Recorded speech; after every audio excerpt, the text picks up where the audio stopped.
Mafrit, c'est une association loi 1901 et le principe est relativement simple. On fait le tour des restaurants en porte-à-porte, en camion, pour aller extraire les déchets qu'ils produisent dans leur activité classique pour retrouver des pistes de revalorisation. Donc, principalement sur les huiles de friture usagées qui deviennent des huiles techniques, du nettoyant nautique, du nettoyant sol et surface, de l'huile filante pour tronçonneuse, de l'huile de protection pour les navires ou les tracteurs, qui sont 100% biodégradables et qui du coup remplacent des produits qui existent aujourd'hui sur le marché mais qui sont très fortement carbonés.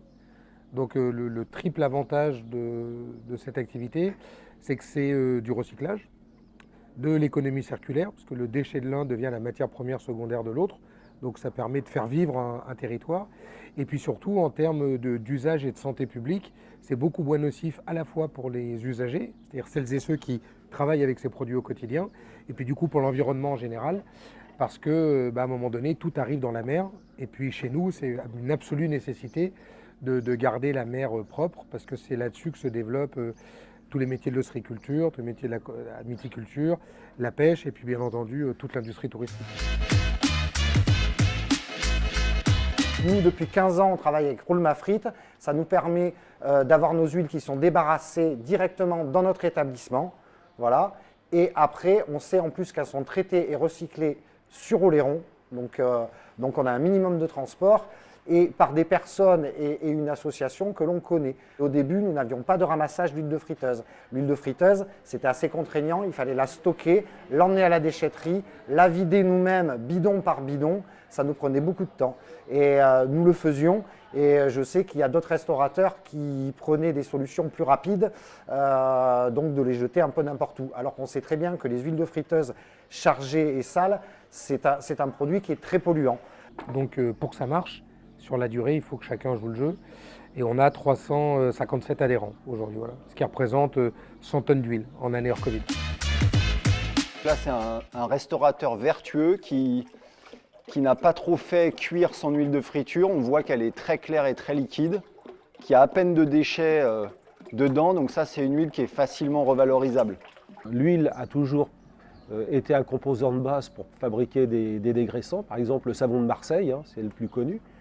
Mais on fait la même chose aussi pour les bateaux. Les gens vont pouvoir nettoyer leurs bateaux et en même temps on va leur dire c'est grâce à vous, c'est avec les frites que vous avez mangées à midi que vous pouvez nettoyer votre bateau et qu'en plus vous laissez le port propre parce qu'en fait c'est des produits biodégradables.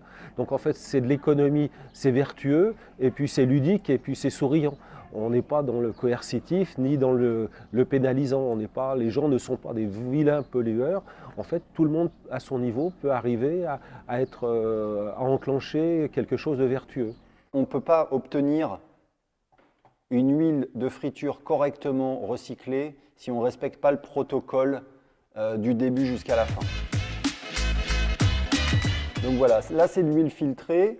C'est la dernière étape pour recycler l'huile de friture usagée. Donc après décantation, on va préfiltrer les huiles pour retirer tout ce qui est morceaux de frites, morceaux de pommes de terre, morceaux de beignets, de la panure. Ça, on préfiltre pour garder nos cuves propres. Et c'est dans ces cuves propres, après décantation, après préfiltration, qu'on va mettre la pompe en route, on va aspirer l'huile, elle va faire ce trajet dans le tuyau, hop, elle passe par la pompe et elle passe par les deux cartouches filtrantes de 50 microns et 10 microns.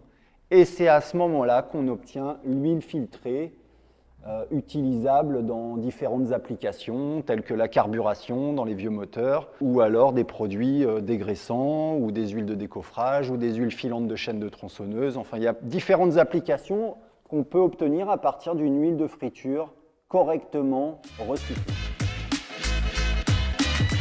Là, je suis en train de mettre de l'huile de friture usagée revalorisée. C'est mon collègue, là, Romain, qui a fait ça. Dans notre voiture perso et familiale.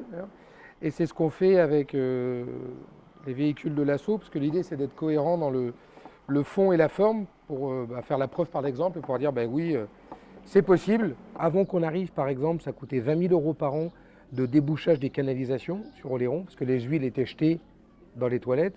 Depuis qu'on est là, ça coûte 3 000 € par an. Aujourd'hui, une grosse partie de notre activité, c'est de faire du plaidoyer auprès des différents professionnels pour expliquer pourquoi la redevance incitative est un outil non seulement nécessaire, mais qui peut être positif, comme l'expliquait le président, en changeant les pratiques si ce n'est pas quelque chose de subi. Du coup, avec Roule ma frite, on sait que nos huiles de friture repartent pour une nouvelle vie. En plus des économies réalisées, pour des restaurateurs avec une sensibilité écologique comme nous, c'est que du bonheur.